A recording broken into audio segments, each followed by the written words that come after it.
Hello, thank you so much for watching. My name is Rosie Barron and I am your local residential property manager here in South Florida.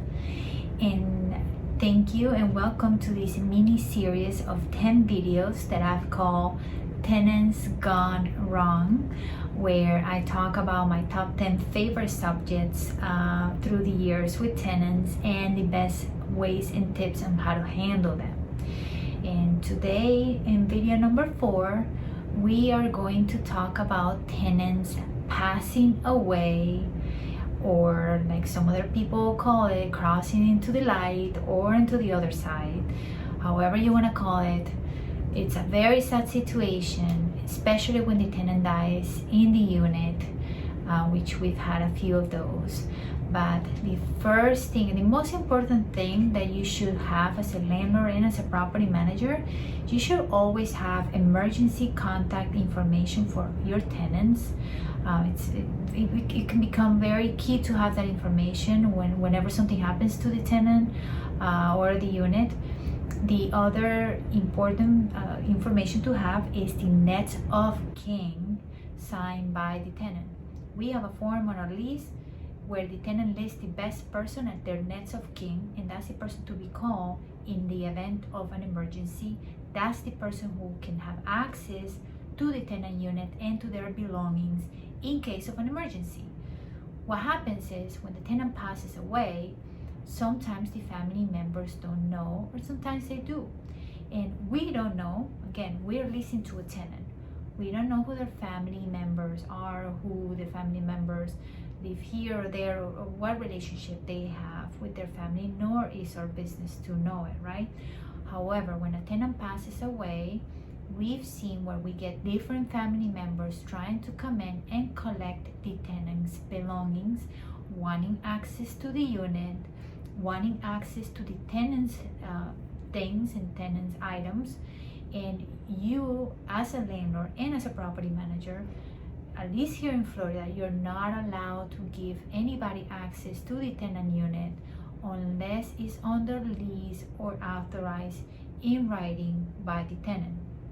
So if the tenant's in the hospital or if the tenant has passed away and you don't have that information, it could become very difficult as a landlord to be able to clear the unit from the belongings of the tenant.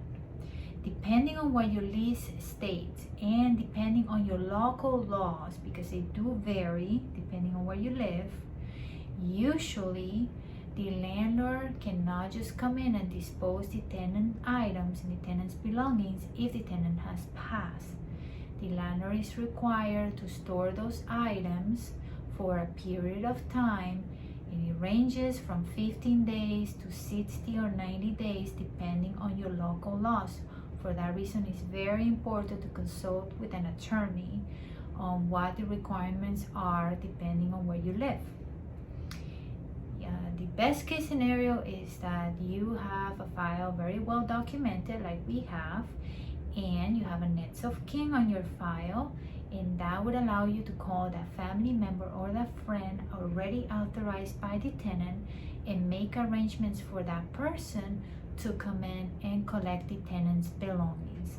If that person does not want to take any of their belongings, then depending again on your local laws, you can have that person sign an authorization form letting you release those items. Again, this is all depending on the laws of where you live, in the county where you live, and also what kind of belongings you are talking about. Some tenants don't have a lot of items left, so when they pass, usually there's no value on some of those items, at least to the family members, so they see a better value on us disposing of those items than having to deal with them. It's also a very painfully emotionally situation, so they'd rather us deal with those items.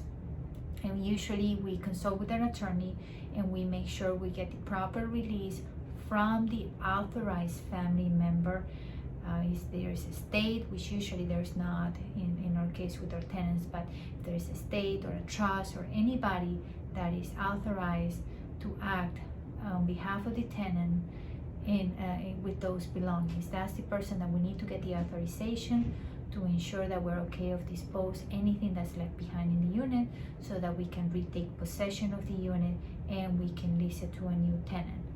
In some areas, you're gonna be required to go through an eviction process even if the tenant has passed away. So it's always good to check with your attorney and with your local laws to make sure you're following the proper protocol when dealing in this situation. If you have any questions with regards to tenants passings or tenants going into the hospital and you're unsure about what to do here in South Florida, please give us a call. We've had a lot of those situations, unfortunately. Our number is 954-909-0195. Thank you so much for watching. This is Rosie Barron, your local property manager expert. Thank you.